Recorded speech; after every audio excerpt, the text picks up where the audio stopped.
A surprise ending to the bitter legal feud between Apple and Qualcomm.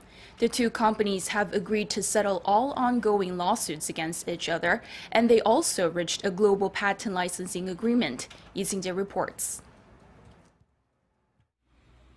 Apple and Qualcomm have agreed to settle all of their ongoing lawsuits, bringing a surprise end to the massive legal dispute that's seen the two tech giants sue one another across the globe.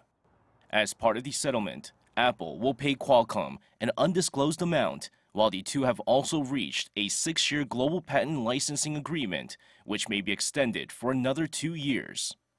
In addition, Qualcomm will supply parts to Apple for the next several years. Prior to the settlement, the two tech companies had been fighting each other in the courts for the past 2 years over Qualcomm's patent licensing practices. Apple accused Qualcomm of charging unreasonably high fees for essential patents and using its position as the dominant supplier of smartphone modems to demand such fees. The lawsuit began in January 2017, but the two companies entered court just this week.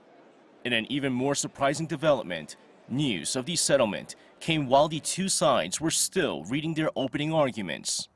The settlement is bad news for Intel, as recent speculation suggested Apple was planning to use its 5G chips for its 2020 iPhones. Insiders say news of Intel production delays could have been a factor in Apple's decision to come to bury the hatchet with Qualcomm.